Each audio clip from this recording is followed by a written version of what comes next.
Video kan keessatti seenaa gurbaa dardaraa dargaggeessa umriin isaa waggaa 20 takka kan bosona keessa jiraatu akkasuma ammas akka jaldeessaatii fi akka qalameetti kan baala harama dheedu seenaa isaa wajjin daawwanna.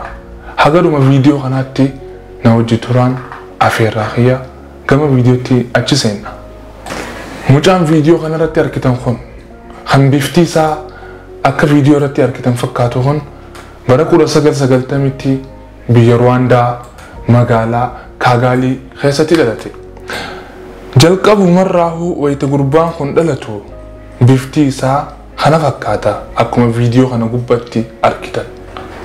Jireenyi isaa guutuu namaa wajji walitti dhufeenya hin qabu. Hin haasa'u namaa wajji akkasuma ammas akka qalamee fi akka jaldeessaatti baalaa fi harama nyaata. Bosona keessa jiraachuu jaalata.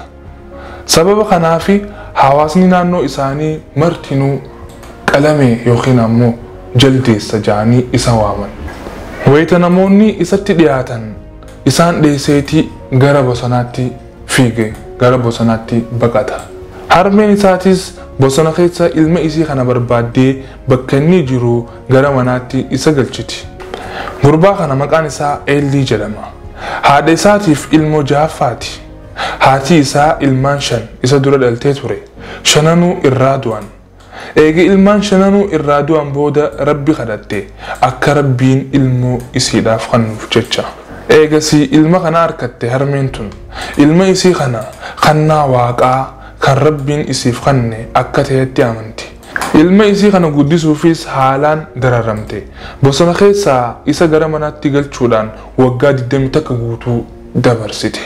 Waan haalaan nama gaddisiisaa akkasuma waan haalaan ulfaataati.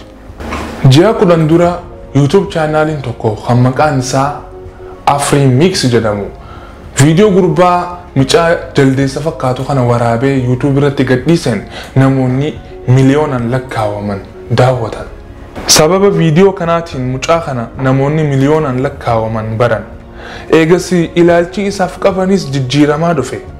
Yeroo kana irraa jalqabee karaa adda ta'een isa simachuu jalqaban hawaasni addunyaa guutuurra jiraatan hundi isaaniitu. Namoonni duraan akka qalamee fi akka jaldeessaatti isa laalaa turanis yeroo ammaan tanaa duuba akka namaatti isa laalanii isatti dhiyaatanii isatti maramanii fitti qabu jalqaban.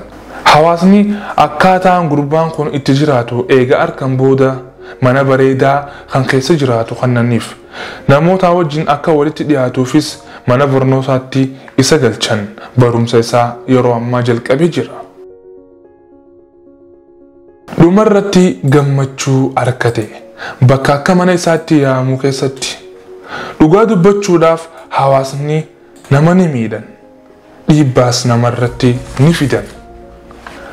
Dhumarratti gurbaan kun gammachuus argate bakka akka manatti ilaalu keessatti jiraachuus jalqabe. Dhugaa dubbachuudhaaf hawaasni namoonni naannoo kee jiraatan nama ni miidhan akkasuma ammas dhiibbaa namarratti ni fidan. Uumaa Rabbiin irratti nama uume irratti si jibbanii ofirraa si fageessan. Ilaalcha biraattis namaaf qabaatan. Akkasuma wajjin ammas garuu hawaasummaan bareedaa ta'uu ni danda'a. Kan nama gargaaru, kan nama hammatu, akkasuma kan uumaa keetii wajjin si jaalatee fitti si dhiyeessuus hedduudha. Akkuma ilma namaa keessa qaceelaa fi jallaan jirutti hawaasa keessas hawaasa fissi hammatu, hafissi jabeessee hafissi dhiyeessu jira. Hawaasa keenya jira keessaafuu fakkeenyaaf hawaasa Oromoodhaa kan rakkataa cinaa dhaabbatu. Kan wal gargaaru kan garaan isaa keessa rahmanni guute.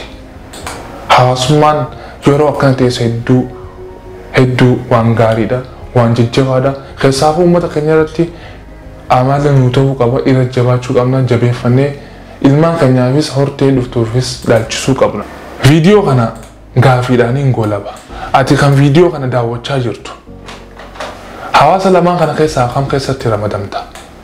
Hawaasa kan nama hammatu, kan nama gargaaru, kan fitti nama dhiyeessu san keessatti hammatamtamoo kan gabricha Rabbi subhaanahu wa ta'ala uumaa isatti uume san irra dhaabbattee kan firraa nama fageessu kan nama hin gargaarre san keessatti ramadamtamoo kami akka mucaa kana